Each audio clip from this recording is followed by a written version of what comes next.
Engkau mengasihimu. Tuhan Yesus, Yesus Engkau baik bagi semuanya sampai akhir. sampai akhir. Ku ku tetap setia menanti janji-Mu sampai ku dapatkan mahkota kehidupanku. Ku tetap setia, ku melayani-Mu sampai akhir. Ku menuntut ku tetap setia menanti janji-Mu sampai ku dapatkan mahkota kehidupanku. Ku tetap setia, ku melayani-Mu sampai akhir.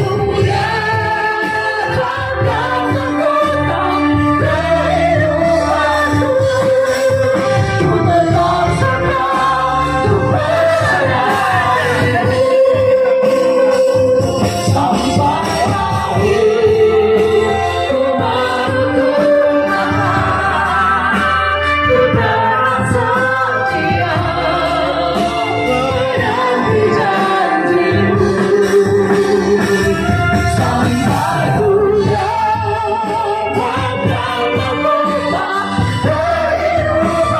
kehidupanku. Ku tetap setia, ku melayani-Mu. Ku tetap setia, ku melayani-Mu. Ku tetap setia,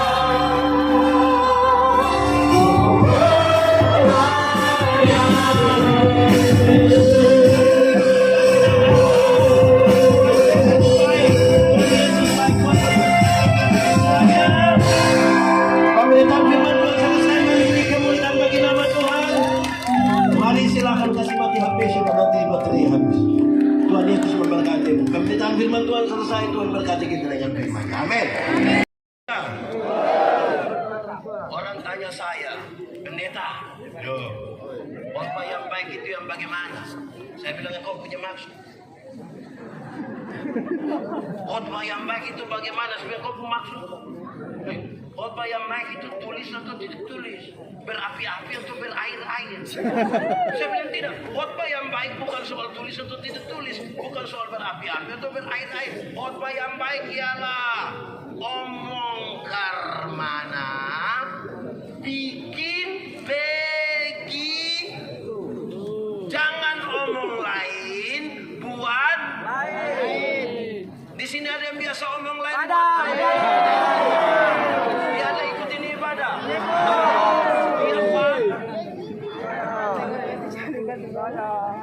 Jangan omong lain, buat. Ada orang yang lebih parah, pikir lain, omong lain, buat lain. Hasilnya kelainan.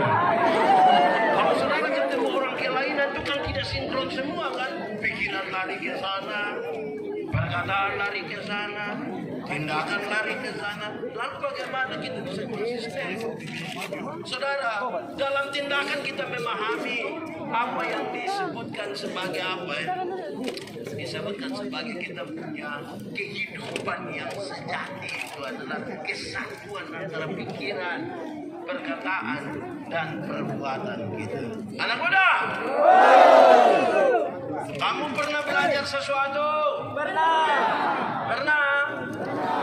Kamu pernah sekolah? Atau sulit? Oke, hafal. Belajar ialah omong. Ulang. Belajar ialah perubahan tingkah laku. Dari tidak tahu menjadi tahu. Dari tidak bisa menjadi bisa. Ulang. Belajar ialah perubahan tingkah laku. Dari tidak tahu menjadi tahu. Dari tidak bisa menjadi bisa. Coba hafal sendiri 1, 2, 3. Belajar ialah menjadi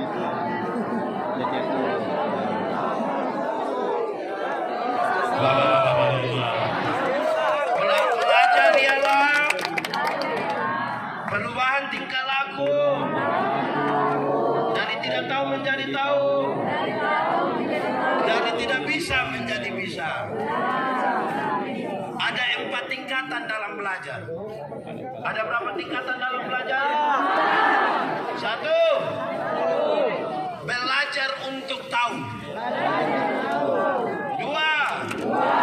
Belajar untuk tahu dan melakukan. 3. Belajar untuk tahu, melakukan, dan bisa hidup dengan orang lain.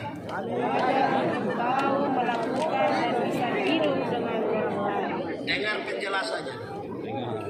Ada banyak orang sudah tahu, sudah bisa melakukan, tapi tidak mau hidup bersama-sama dengan orang lain. Cenderung mengeksklusifkan diri, cenderung mau sendiri, tidak patuh bagi kesatuan. Amin. Yang keempat ini paling tinggi dan ideal. Keempat, belajar untuk tahu, untuk melakukan, untuk hidup dengan orang lain, tapi tetap menjadi diri sendiri. Tapi tetap menjadi. Oke, jemaat. Hafal. Pertama belajar untuk. Kedua belajar untuk tahu dan Melakukan. yang ketiga belajar untuk tahu, Melakukan. melakukan dan Hidup bersama. yang keempat yang paling tinggi belajar untuk tahu, untuk melakukan, hidup dengan orang lain dan kadang-kadang kita tidak bisa menjadi diri sendiri. Sama diberi awalan ke dan akhiran an. Benar akan jadi kebenaran. Betul akan jadi. Masih sama artinya? Tidak. Kebenaran arti lain, kebetulan arti lain. Sekarang saya mau tanya, kalau kita masih hidup hingga hari ini, kebenaran atau kebetulan? Kalau Tuhan Yesus mati dan menyelamatkan kita, kebenaran atau kebetulan? Kalau kita semua berkumpul dan ikut pekan raya ini, kebenaran atau kebetulan? Oke, saya geser sedikit. Kalau kita kulit hitam, kebenaran atau kebetulan? Kebenaran atau kebetulan? Nih, saya lihat saudara mulai terganggu ini. Coba saudara. Anak muda. Pernah nonton TV? Pernah ikuti iklan di televisi? Coba saudara lihat iklan kecantikan kulit di televisi. Semua iklan kecantikan kulit di televisi mengarahkan kita untuk ambil kesimpulan seolah-olah kalau orang kulit putih lebih baik dari kulit hitam. Akhirnya setiap kali yang kulit putih berdiri di depan, yang kulit hitam itu macam gelisah bagaimana. Dia rasa kayak aduh. Padahal ada lagu dulu bilang, biarlah yang hitam jangan harapkan mau pakai okir juga tidak bisa. Saudara pakai pemutih maaf di wajah saja, leher ke bawah gelap lagi.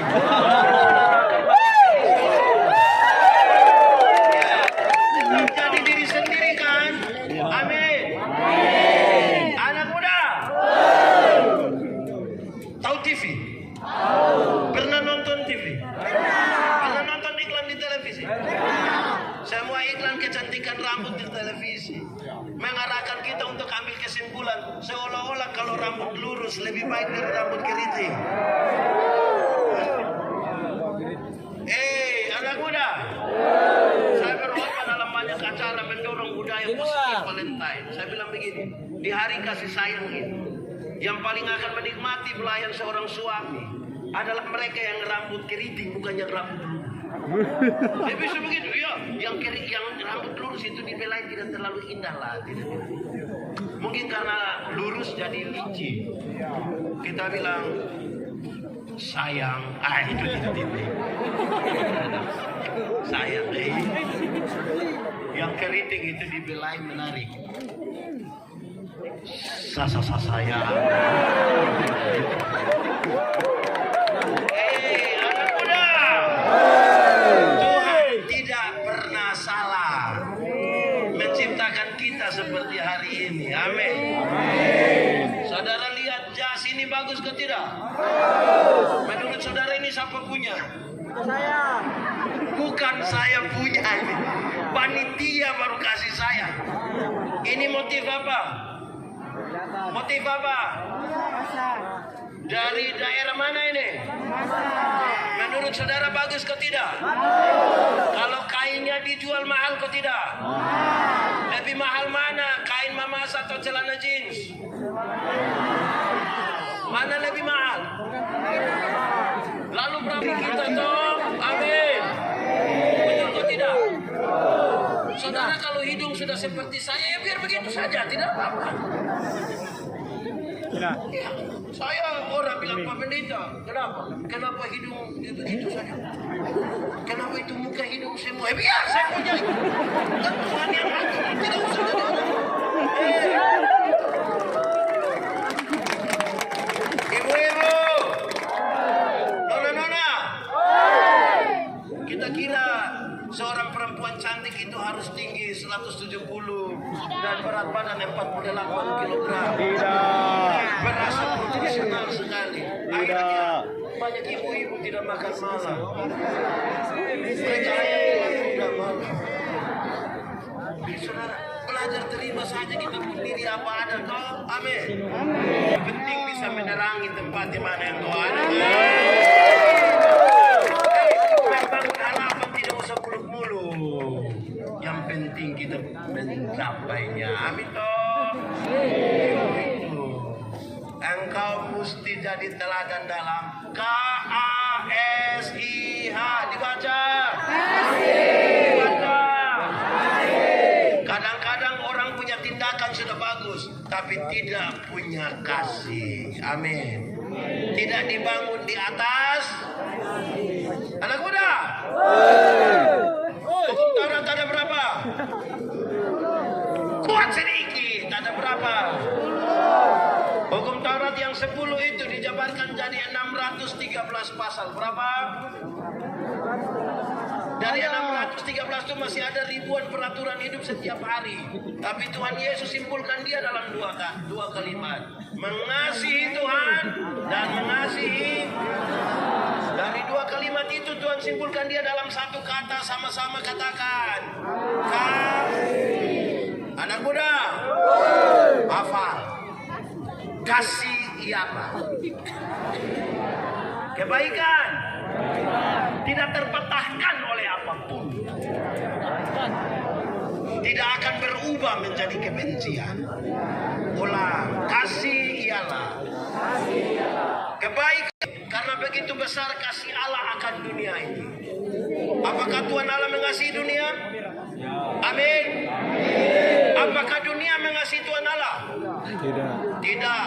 Lalu karena dunia tidak mengasihi Tuhan Allah, apakah Tuhan Allah berhenti mengasihi dunia? Apakah Tuhan Allah membenci dunia? Saudara lihat kasih tidak terpatahkan kan?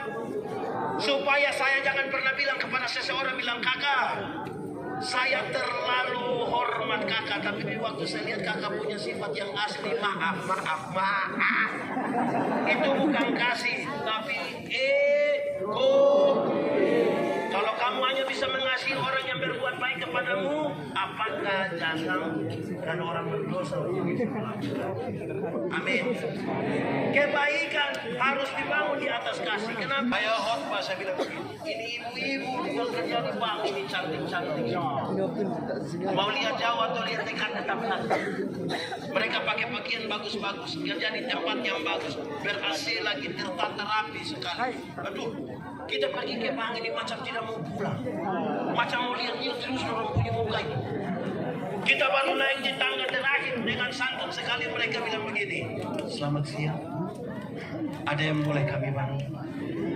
Terus saya tanya orang, ibu-ibu, siapa di antara ibu-ibu yang waktu bangun pagi lihat suami bangun dia langsung bilang, selamat pagi. Ada yang bisa kami bantu? Jadi kebaikan harus dibangun di atas apa? KASIH. Dibaca. Dibaca. Bilang kawan di sebelah 1, 2, 3. 1, 2, 3. Sekarang saya mau pakai contoh yang lebih real. Saya mau tanya dulu, ibu-ibu. Ibu-ibu. Di sini tidak ada ibu-ibu. Ada. Ulang, ibu-ibu. melahirkan itu sakit kok tidak? Sakit kok tidak? Sangat sakit. Mau melahirkan normal atau abnormal pasti sakit. Iya toh?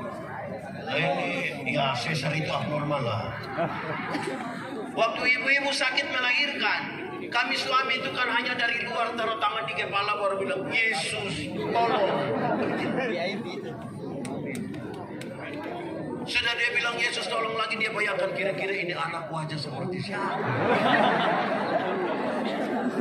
Nah, anak-anak, kamu dengar. Waktu kamu masih kecil kamu tidak mau menangis. Orang tua hanya berpikir dua. Kalau bukan kamu basah, pasti kamu lapar. Anak-anak, kamu punya jam tidur, orang tua punya jam bangun. Orang tua punya jam tidur, kamu punya jam bangun. Banyak orang tua tidak tidur karena kamu. Betul. Di jam 3 subuh masih ada orang tua yang menggendong anak sampai begini. Betul. Sempoyongan karena belum tidur. Seringkali ibu-ibu dipaksa lagi menjadi penyanyi. Makanya seringkali ibu-ibu punya lagu itu tidak bisa dipertanggungjawabkan. Kalau tidak bobo digigit. Padahal justru kalau anak bobo itu baru nyamuk gigit. Kalau anak ada lari-lari nyamuk mana mau gigit ya. Tapi sudahlah. Kan marah dengan orang tua, lebih suka dengan teman melalui HP. Sekarang saya tanya, ibu-ibu, lahirkan anak ajar bicara, suka bicara dengan orang lain, siapa suruh kasih makan dorang?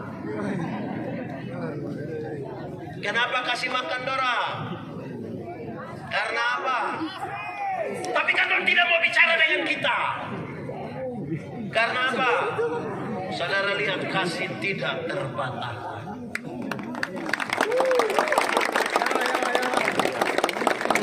Anak-anak, dulu kamu tidak bisa berjalan. Orang tua ajar kamu berjalan, dia pegang di tangan, terus dia latih kamu, dia bilang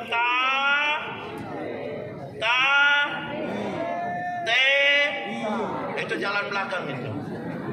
Sekarang saya mau tanya, ibu-ibu, bapak-bapak, bapak-bapak harus seragam. Ibu-ibu, bapak-bapak, anak-anak kita latih jalan. Setelah besar tidak suka jalan dengan kita, siapa suruh beli kasih dia HP?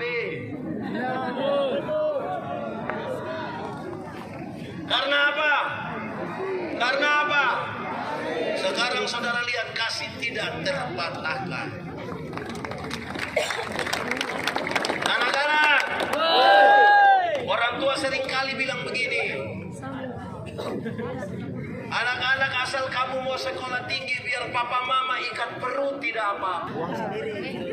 Orang tua sayang kamu, dia berutang untuk kamu, dia urusan dengan petugas koperasi itu. Anak-anak, kamu ada motor? Ada. Bonceng siapa? Ada. Sekali lagi, utang. Coba tanya orang tua, betul? Betul. Motor yang papa mama beli untuk anak-anak itu cash?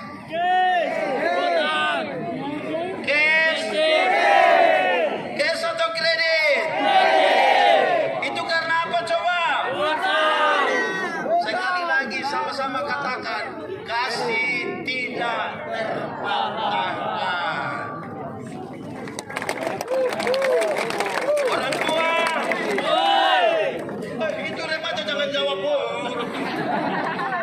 Orang tua, ada kok tidak anak-anaknya yang dikirim kemarin sekolah di Surabaya, di Jakarta, di Jogja? Ada? Tadi malam saya mimpi mama langsung bilang kakak, berapa bilang ya? Oke, anak kuda. Kalau pendeta benci kakak Matius, yang rugi pendeta atau kak Matius? Pendeta benci kak Matius, yang rugi pendeta atau kak Matius? Kenapa pendeta yang rugi? Setiap kali lihat Kak Matius punya wajah, saya senang kok tidak? Setiap kali orang bicara beliau punya kebaikan, saya senang kok tidak? Setiap kali beliau bilang, "Shalom Pak Pendeta," saya hati senang kok tidak? Kalau saya sayang saya punya diri, saya harus berhenti membenci dia. Amin.